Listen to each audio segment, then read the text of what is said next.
Charisma Quotient. I'm your host, Kim Seltzer, a dating and makeover expert, where I will help you build confidence, make connections, and find love from the outside in.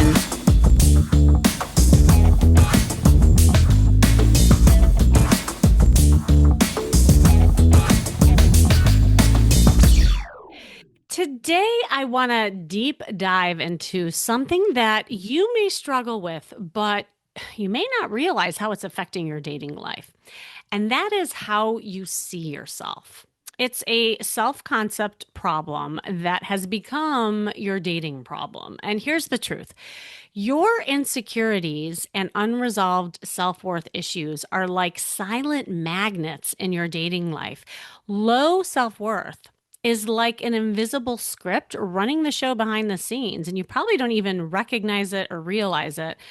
You're probably saying, oh, well, it's the town I live in, it's my age, no one finds me attractive. Like there's probably all these things swarming in your head. But the bottom line is that script is often started writing itself way before you ever went on your first date. So you might not say them out loud, but they're constantly broadcasting and it leaks. It leaks through your body language, your choices, and even who you're attracted to. So what happens when deep down you believe you're not enough or that love has to be earned? You unconsciously seek out people who reflect that back to you, those who maybe feel just out of reach or who trigger your longing instead of your security. That feels exciting until it turns into a pattern of chasing, overgiving, and feeling rejected. And when someone does come along who is kind, available, interested, what happens? Well, it doesn't spark the same pull because it doesn't match the internal blueprint your self-concept has created. So why do you do this, right? Like, where does this come from? Now, as a therapist, I am going to deep dive a little bit where this is all coming from. Maybe you grew up with an inconsistent love pattern where affection had to be earned. That could be one reason. Maybe it was that your parents, they were critical or emotionally unavailable or simply not attuned to your needs. Or perhaps somewhere along the line, through a breakup, a betrayal, or years of being overlooked, you internalize the message, I'm not good enough. So psychologically, when your self-worth is compromised, your brain starts to wire attraction around familiarity, not fulfillment. Do you guys get that? It's something that you're familiar with. It feels like, oh, I know this. But it's not really the healthy fulfillment that you want, but it just seems foreign. And you become drawn to partners who mirror the emotional chaos you might have grown up with, not because it feels good, but because it feels known. It's a known entity. It creates a chemical cocktail, if you will, of longing and rejection that we often mistake for chemistry. So that's why you might chase people who are avoidant or disinterested. You might feel bored or even grossed out by the ones who are secure and kind. I know that sounds weird, but if you think about it, this could be the case for you. And the problem isn't the people. I got news for you. It's the pattern. It's not even you. It's just a habit that you've gotten into. And again, that stems from way early on. So I want to help you and this beautiful woman I have on the line to unpack what happens when your inner identity does not match your outer desires.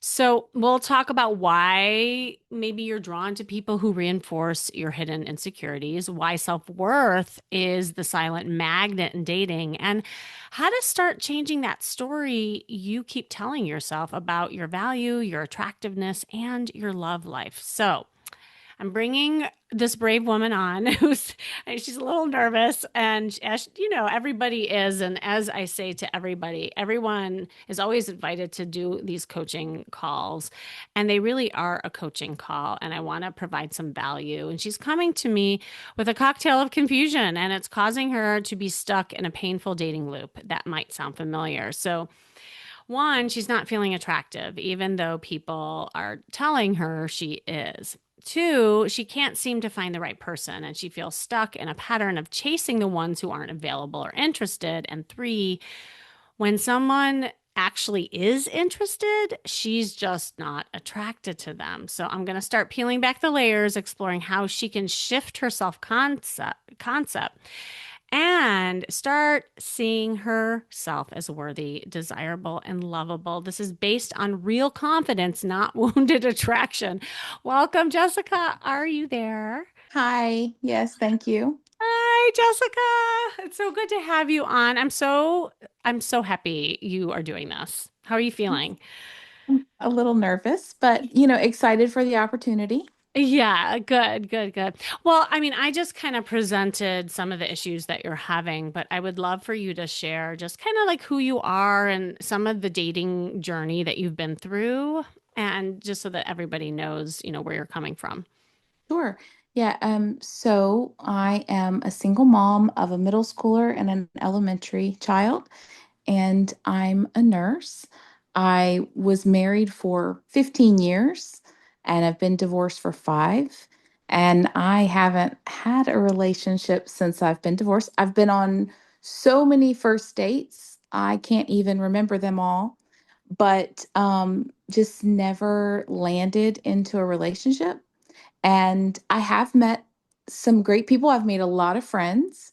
But like a couple of the guys that I've really liked and been very interested in weren't really interested in me. And then I've met some nice guys that were very interested in me, but I just felt nothing, no attraction, no excitement about that. So I want to be able to fix that, I think. Mm-hmm. Yeah. Well, so what's happening after the first dates? Like, share a little more. So the first dates are easy. I can easily get a first date. Well, and I should preface this by saying that mostly I've met people on apps. I live in a very small town. I know you hate when people say that, but it's No, true. that's I reality. do. I do. I live in a small town and I'm a full-time mom. So I have my kids majority of the time and I also work. So there's limited time. And the apps are just, I think, easier because I'm a little shy. Mm. So the first date, getting a first date is pretty easy. It's after the first date that if I really like them, they're just kind of nonchalant and I think looking for more casual, and I'm not looking for casual. So Ah, ah. it just, I might go on a few dates, but then it just kind of fizzles. Got it. And so, what's the longest you have dated someone post divorce? Like, how many dates? I saw this one guy off and on from like September to March. Okay. So, a couple months. And was that like kind of the longest that you've dated somebody? Yeah, the probably total maybe that was like 15 dates over those months because we were both busy and, can't always make time to see each other every week. And what But yeah, happened that with would be that? the Yeah, what happened with him? well, I really liked him and I thought he was absolutely great, but he didn't seem to be moving towards commitment. And I wasn't really sure where I stood. And that made me really nervous. I didn't want to get hurt. So I just called him up one day and said, I really like you, but I think we probably want different things. So I don't think we should see each other anymore. Um, Mm. just because I feel like by that point, if you've gone on that many dates, you kind of know Mm-hmm. Mm-hmm. what direction you want to head in. And the fact that he wasn't progressing it forward, I didn't want to be a placeholder for someone until they found better. So I thought it was best to, get out before getting very attached and hurt. Yeah. Okay. Is there a certain pattern of these guys that you're interested in and then they're not? Like, are they kind of all almost like unavailable in some way, shape, or form? Yeah, there was only two, but yes, they're exactly the same. They don't look the same, but all the characteristics are the same. Well, right. I always joke it's like same guy, different costume, right? Like you unzip the Yeah, costume, like, hey, how did he get here again? yeah, Uh-huh. yeah. I think my ex-husband was so narcissistic and emotionally abusive that I don't ever want to be in that situation again. Mm-hmm. So I'm very cautious. Like the love bombing, I know what that is now. So Uh-huh. if someone starts that, it's an instant panic for me. Like, please don't talk to me. you know and so I Uh-huh. think I go the other direction because I don't like clingy, and so they're not, and that's very refreshing because I am busy, I have my own life, um and Ah, so I don't want someone that's going to smother me. you uh-huh. know I like my freedom, but I don't want that much freedom. I just don't want to waste my time, and I'm getting older now, and so I don't have time to waste. Yes. Have you ever thought about if you're really available? I like I have. I mean, I've done a lot of work in the Mhm. last 5 years. The thing is, I want a partner, but I never get to showcase that I have the ability to be that because we never Mhm. make it to that stage. So, I mean, Mhm. I think I am available. I just don't want to be hurt, which I think most women can resonate with, right? None of anybody that's Mhm. had heartbreak, they don't ever want to do it again.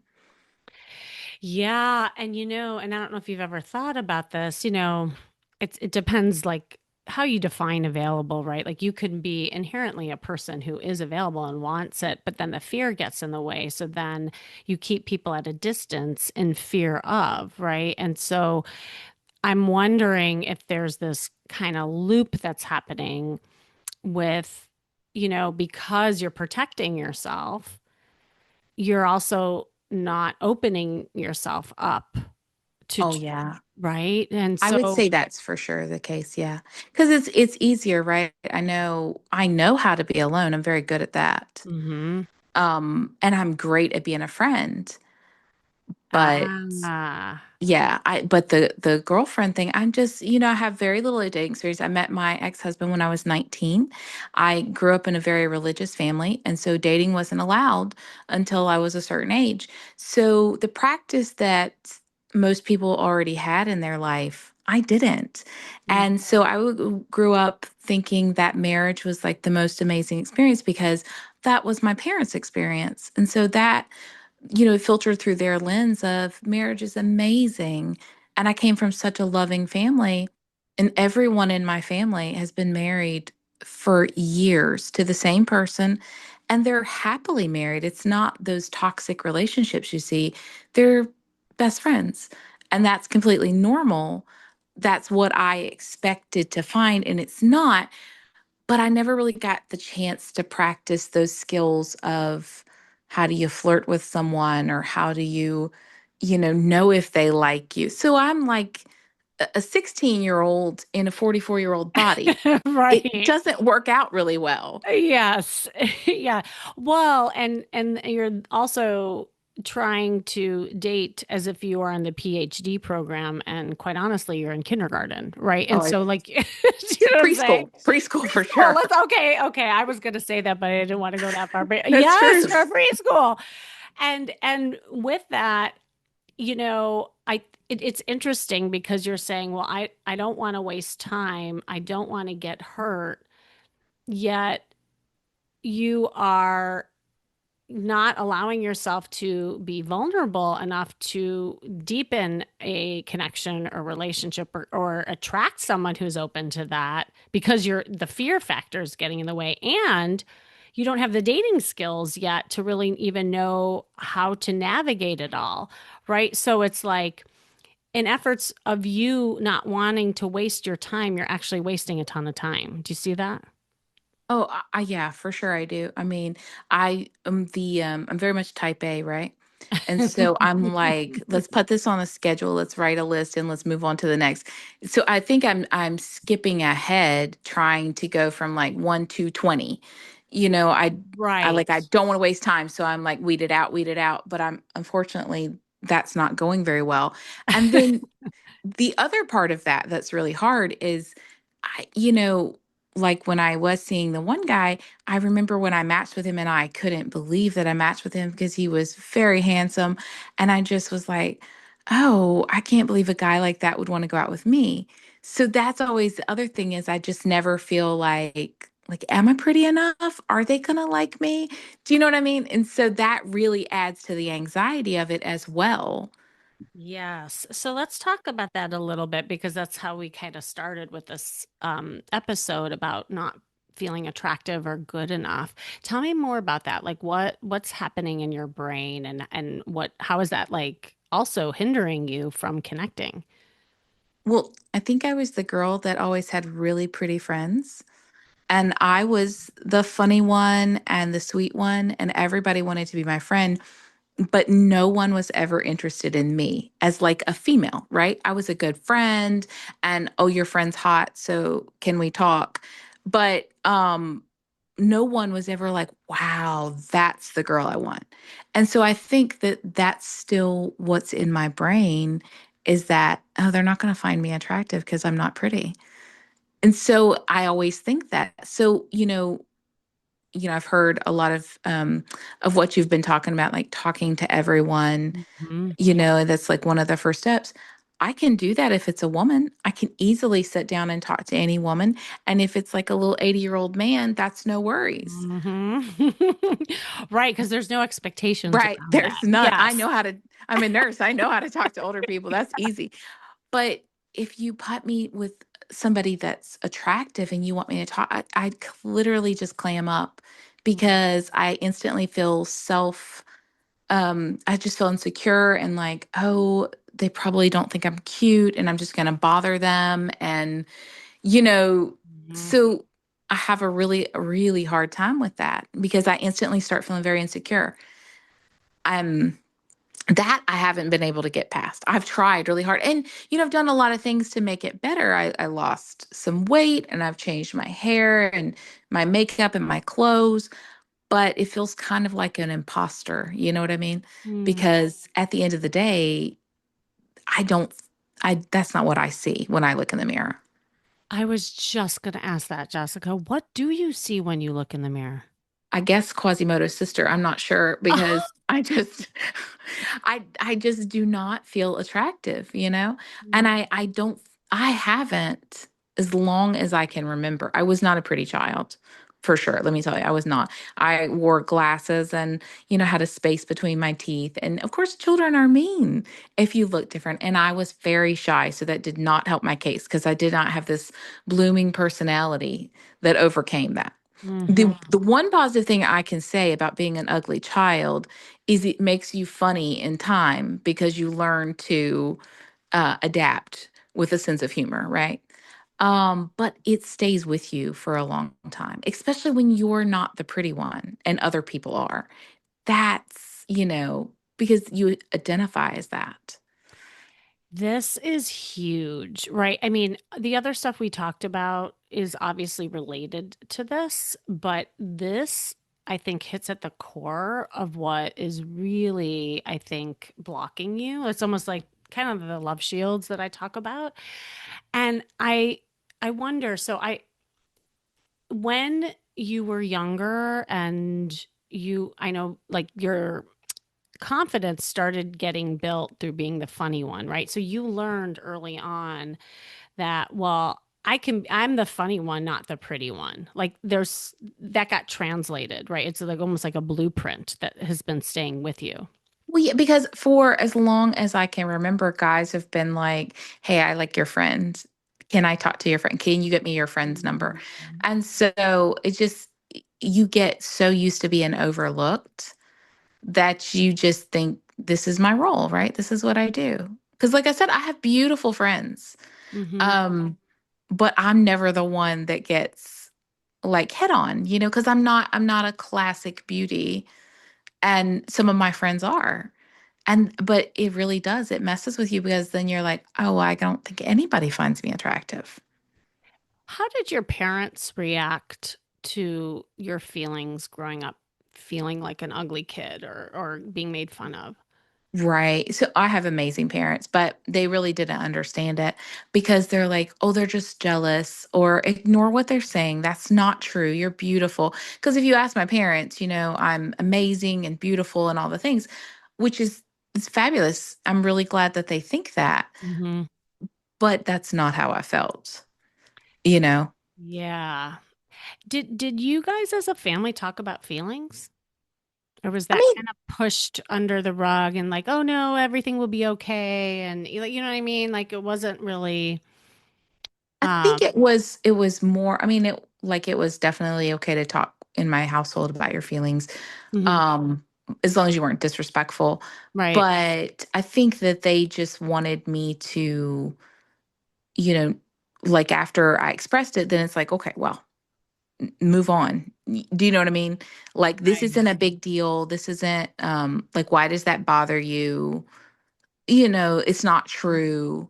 And the thing is, people's perception, that's their perception, so it's their reality. So right. whether it's true to someone else or not, it really doesn't matter because it's what they see.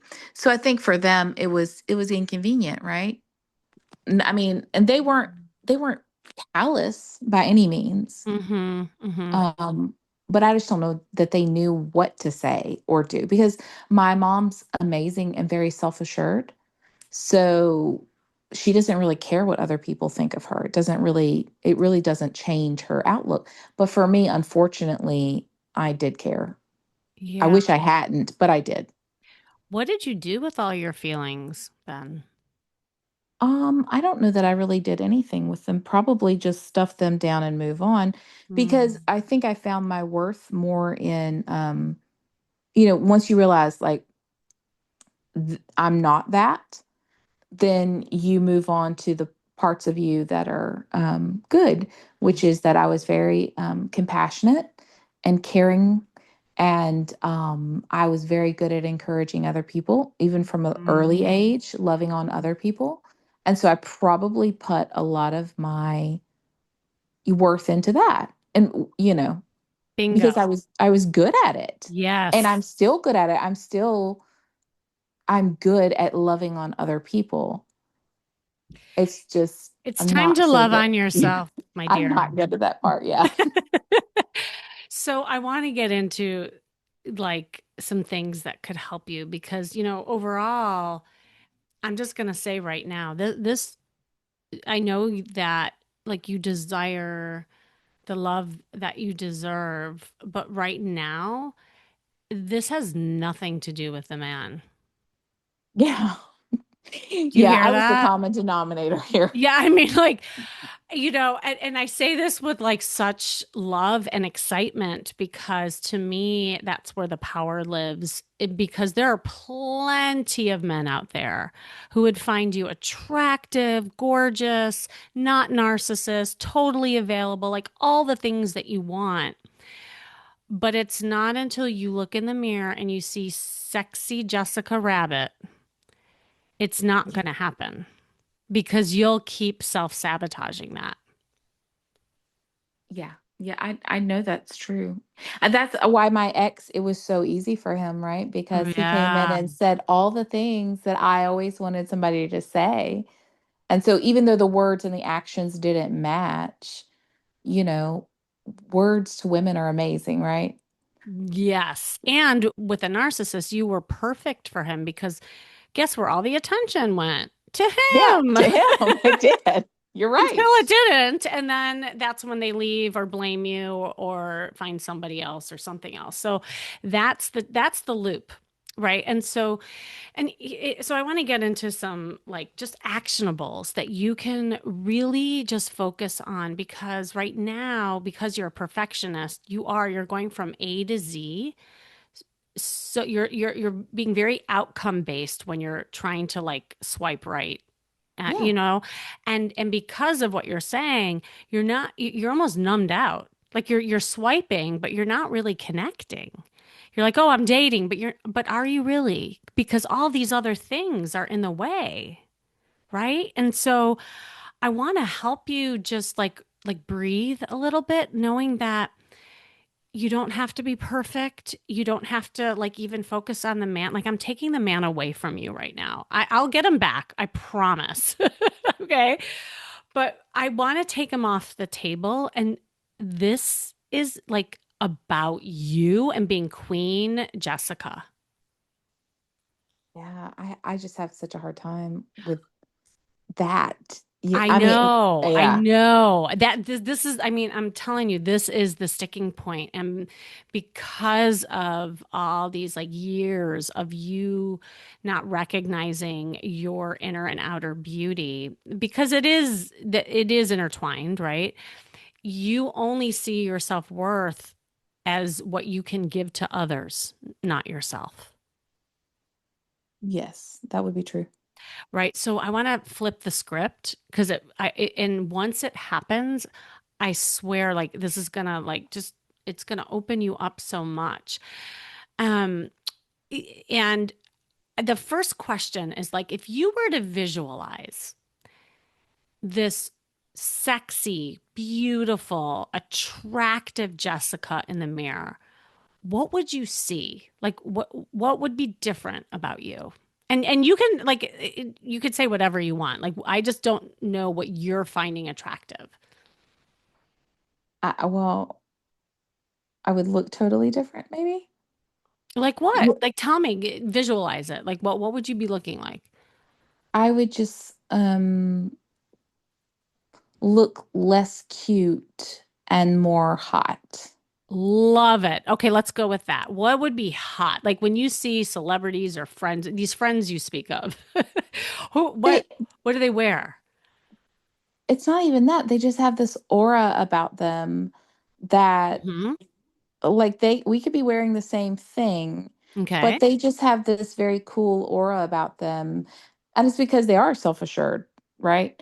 Um, Tell me more though. Tell me more about that aura. Like, do they walk slow? Do they smile a yes. lot? Do they look around the room? You know, like it's that Jessica Rabbit thing that I was telling Yeah, they're very sultry like that. And you. I'm like a hamster on crack. I'm always in a hurry and busy, and they're not, right? And so, and I'm very bad about this. I don't notice what's around me because I'm focused on, I have a task, I have to get this done. So I don't even, I mean, that's really terrible to say, but I frequently don't notice other people. But my friends aren't like that, because they're not in as big of a hurry. The world comes to them and not the other way around. Like I'm busy making things happen and they're just coming in and enjoying the life. Do you know what I mean by that? I Like they're do. not I they're do. they're just better at enjoying the moment. I'm not good at enjoying the moment. So I probably don't look like I'm enjoying the moment and I start getting very nervous. If the Hmm. intention is if the intention is not on me, I'm totally fine. Like Hmm. if it's about one of my friends and I'm just there to talk, I'm fine. If someone starts paying attention to me or, you know, I feel like I have to act in a certain way, I start getting very nervous. And I probably look that way because Hmm. I'm uncomfortable with attention, you know. Right. And that's just it. And then to bring it one step further, then I can only imagine when you're on dates with a guy who you think is attractive and your type, then you start looking like that. I'm Like sure I do. right, nervous and somehow like being the list lady and not connecting because it you don't deep down think you deserve a good guy like that. Like that's the loop, right? And so it seems like if we just start with you getting used to being seen and being comfortable in your body and being present, that's a great place to start. Like, honestly, forget all the dating, forget all the like swiping right now. I think this is where you start. And honestly, I think you'll be much more relaxed just having some simple tasks that you can do, just like going to the gym, like for a month. What I would love for you to do are these things. Okay. Number one, Do you have an outfit that you feel pretty hot in? Like if you could say, all right, if I had one outfit, this is something I kind of am hot in. Yeah. Okay.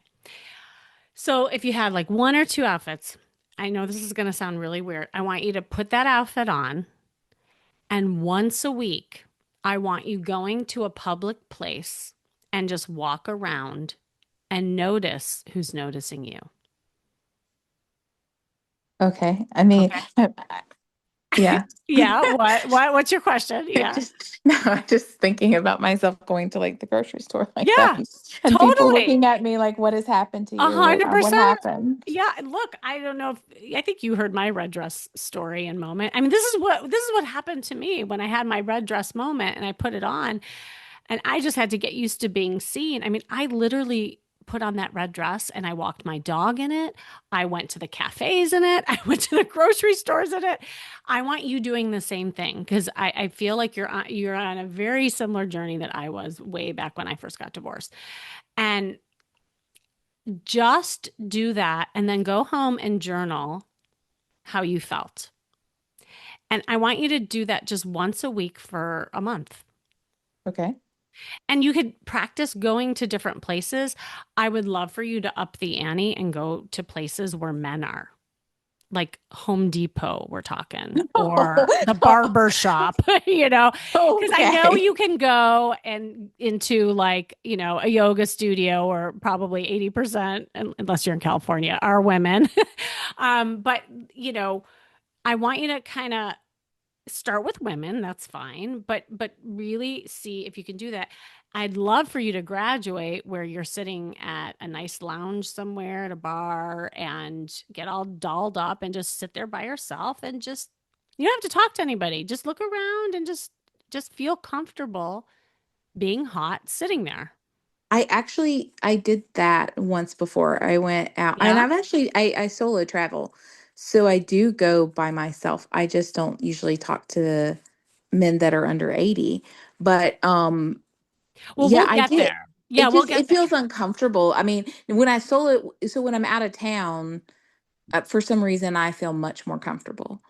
But Yeah. when I'm home, you know, I don't know how to talk to somebody. If they were to talk to me, I would talk to them just like I was talking to a neighbor. I don't Yes. know how to progress it past that. And you and I will talk off air how I can help you with that. But first, Okay. I don't want you even worrying about that, right? Okay. Like So just right now, getting because noticed.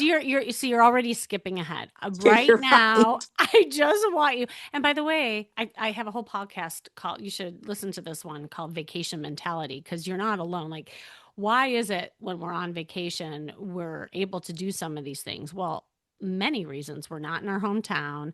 We're more relaxed. You're more in a curious state so you can ask questions like where things are. There's nothing at stake. Whereas somehow in our hometown, first of all, you don't make room for it. And also you get worried about maybe time being seen, whatever it is.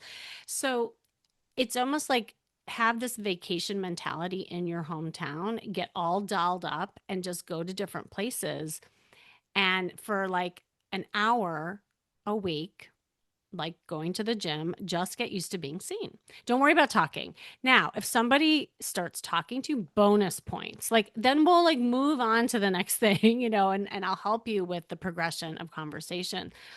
But dating and relationships and all this stuff, it cannot happen until you really start seeing yourself this way and get comfortable with yourself. Because then your dates are going to become better too. Okay, I can do this. This Yeah, sounds reasonable. right? Like that's what I'm saying. Like and it's something that I want you to have a little fun with, and if you get brave, then you can then make eye contact and smile and just say hi. Like that could be the next step. Okay. I mean, these sound simple. Totally simple. And then, from there, once you get good at that, and then in your journal, you're starting to recognize, hey, I'm getting more comfortable. Like at first, you're going to say, okay, that felt really weird. I felt everybody was staring at me. Like it might be like that. But maybe to your surprise, it won't even be as bad as you're thinking in your head. Yeah, I think for probably for a lot of my life, I tried to make myself a little bit invisible, right? Because it's Yeah. easier. Yeah, so you're right. That's a big step for me is to be comfortable with people looking at me. And also just being present. Like the step 2 that I want you to do within this month as you're looking around and being comfortable, just observe what's going on around you. Take off the blinders. Notice the people in the room, people laughing, what's written on people's faces. Notice the restaurant you're in. Notice the colors. Notice the smell. I want you just getting so used to being present. It's the awareness and the presence that I really think you should start with. And we'll worry about everything else afterwards. Okay. And then you journal every time you do it. And I really want you to do this alone, not with your deemed hot friends or other people who are good at it, because it's easy to then compare yourself or hide behind them, right? Yeah. You have to be comfortable with yourself first. Yeah, you're right. That is definitely got to be conquered. How does this feel? I mean, it feels a little bit exciting because I have an action step, which I do much better when I have a goal. Right. Yes. So yeah, yeah, And and isn't this easier goal than I have to find a boyfriend or I have to learn how to date? Like that's just too much. oh, very much. That's a lot of pressure. Yeah, and that's what I think is keeping you stuck and shut down. So I'm just so happy that you're feeling good about just this small step, which by the way is huge for you. Yeah, I know. But I'm at the point where I'm willing to try something different because what I have done has not worked well. Right. So it's time to like try something different. Exactly. Well, and that's the definition of insanity, right? Doing the same thing over and over again and not getting a different result. And you only change in a state of discomfort. People don't change in a state of comfort. So the fact that this is uncomfortable but exciting at the same time, that's when you know it's something that you need to do. Yeah, definitely. All right. Well, Jessica, I'm so excited for you and I'm excited that you're excited about it. And I can't wait to hopefully like continue this journey with you. Absolutely. Thanks so much for your help. I really appreciate it. You're welcome. What's one takeaway or one thing that you're feeling right now that you want to leave with? I I think I knew that I was the way I saw myself was a problem. I just don't think I realized that it was the main problem. So that was exciting for me to think about. Oh, I actually know what's causing some of these things. Awesome. Oh my gosh. Well, Jessica, I adore you and I'm excited to see what's next. All right. Thank you so You're much. so welcome. And thank you for joining me today, you listening. This has been the Charisma Quotient. I'm your host, Kimmy Seltzer, of course. Remember, you can build confidence, make connections, and find love from the outside in. And if you're finding yourself not able to attract love and even date due to self worth issues, hop on a private call with me, like I did with Jessica, to map out a plan, a dating plan specifically to get you out there to find opportunities to build your confidence and have fun in the process. Imagine getting some ideas of breaking the cycle you have been dealing with for so long in just one call. So just click the link you see in the show notes to book it. And remember, working on you is working on your dating life. That's all for now.